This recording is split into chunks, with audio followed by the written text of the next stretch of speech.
भाई ने इस लड़की से क्यों शादी की? मुझे ये अधीरा बिल्कुल पसंद नहीं है। बेटी अब क्या कर सकते हैं, मैं भी तुम्हारे भाई की शादी इस लड़की से नहीं कराना चाहती थी, लेकिन समर्थ की जिद के आगे मुझे झुकना ही पड़ा। समर्थ ने अपनी पसंद की लड़की अधीरा से शादी की है, लेकिन उसकी माँ मंजू और बहन सौम्या को अधीरा बिल्कुल पसंद नहीं है।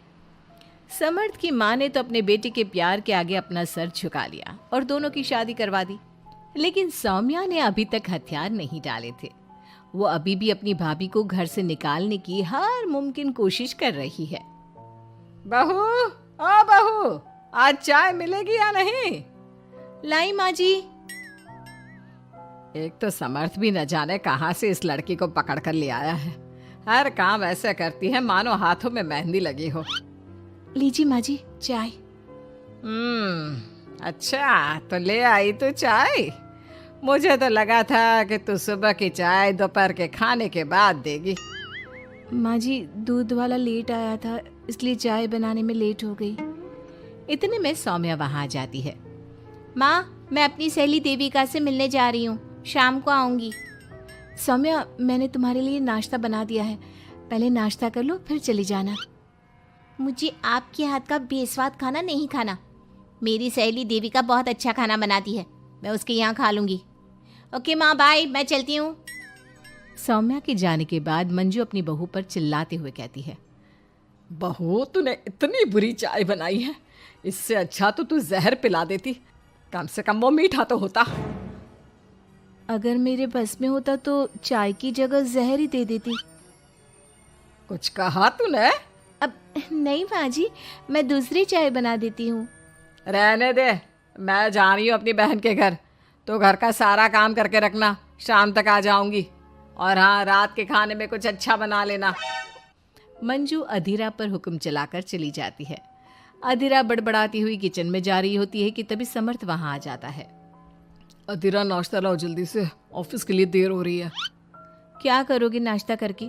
किसी को भी मेरे हाथ से बना खाना पसंद नहीं आता, आप भी बाहर ही कर लेना नाश्ता। लगता है माँ और सौम्या ने फिर तुमसे कुछ कहा है, तभी तुम्हारा मूड इतना खराब है। तुम माँ और सौम्या की बातों का बुरा मत माना करो। मैंने माँ के खिलाफ जाकर शादी की है ना, इसलिए वो तुमसे कुछ उखड़ी उखड़ी रहती है। लेकिन मुझे पता है, जिस तरह तुमने मेरा दिल जीत लिया, उसी तरह तुम माँ और सौम्या का दिल भी जीत लोगी। बातें बनाना कोई आपसे सीखे। अब आपको ऑफिस के लिए देर नहीं हो रही? हो तो रही है, लेकिन सोच रहा हूँ सौम्या और माँ घर पर नहीं है, तुम दिन भर अकेली घर में क्या करोगी? मैं आज ऑफिस की छुट्टी कर ही लेता हूँ। नहीं नहीं नहीं, मैं घर में अकेली रह सकती हूँ, आप ऑफिस जाओ। चलो जाओ और अपना काम करो। समर्थ ऑफिस चला जाता है और शाम को जब सभी घर आते हैं, अधीरा सबके लिए बड़े प्यार से खाना तैयार करके रखती है। सौम्या सबसे पहले किचन में जाती है। अरे वाह, खाने की तो बहुत अच्छी खुशबू आ रही है, लेकिन मुझे इस खाने का मजा किरकिरा करना ही होगा। सौम्या खाने के अंदर बहुत सारी हल्दी डालकर चली जाती है। उसके बाद अधीरा सबके लिए खाना लगाती है, लेकिन किसी को भी खाना अच्छा नहीं लगता। छी भाभी, कितना बुरा खाना बनाया है। इससे अच्छा तो आप हमें मना ही कर देती कि आप खाना बनाएंगी ही नहीं, तो हम बाहर से ही कुछ अच्छा खाकर आ जाते। कम से कम हमारे मुंह का स्वाद तो नहीं बिगड़ता। बहू, तूने हम सबको सुबह बिना खाना खाए निकाल दिया, और अब भी हमें बिना खाना खाए सोना पड़ेगा। क्या करती हो अधीरा? तुम्हें खाना बनाना भी नहीं आता क्या? दिमाग खराब कर दिया। समर्थ गुस्से में वहां से चला जाता है। उसके पीछे पीछे सौम्या भी जाती है।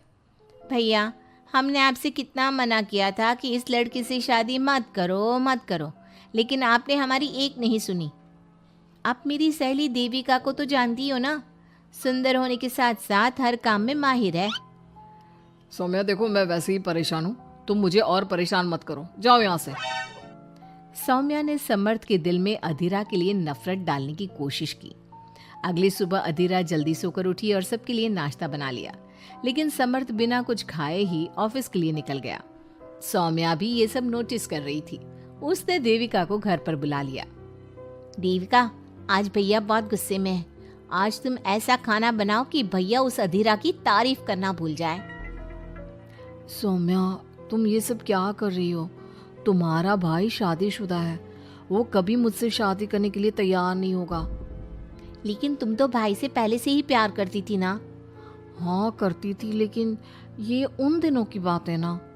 चुप रहो तुम। अगर तुम्हें भैया को पाना है तो तुम्हें वही करना होगा जो मैं कहूंगी। सौम्या ने जैसा जैसा कहा देविका ने वैसा ही किया। देविका ने बहुत ही स्वादिष्ट खाना बनाया। शाम को सभी लोग इकट्ठा हुए और सबने एक साथ मिलकर खाना खाया। इतना मजेदार खाना खाकर सबने देविका की खूब तारीफ की। समर्थ ने अपनी पत्नी को ताना देते हुए कहा, अधीरा, देविका ने कितना अच्छा खाना बनाया है। तुम्हें देविका से खाना बनाना सीखना चाहिए। अब तो ये रोज की बात हो गई। सौम्या हर बार देविका को अपने घर बुलाती और किसी न किसी बात पर अधीरा को शर्मिंदा करती। सौम्या अपने भाई की बात देविका से कराने लगी। अब समर्थ भी देविका से प्यार करने लगा। सौम्या ने अपने भाई से कहा, भैया आपको देविका पसंद है ना? अरे तुम ये क्यों पूछ रही हो? क्योंकि मैं चाहती हूँ कि आप देविका से शादी कर लो। अरे सौम्या, ये मुमकिन नहीं है, क्योंकि देविका मुझसे शादी करने के लिए कभी तैयार नहीं होगी और अधीरा भी इस रिश्ते से खुश नहीं होगी। आप देविका की चिंता मत करो, उससे मैं बात कर लूंगी।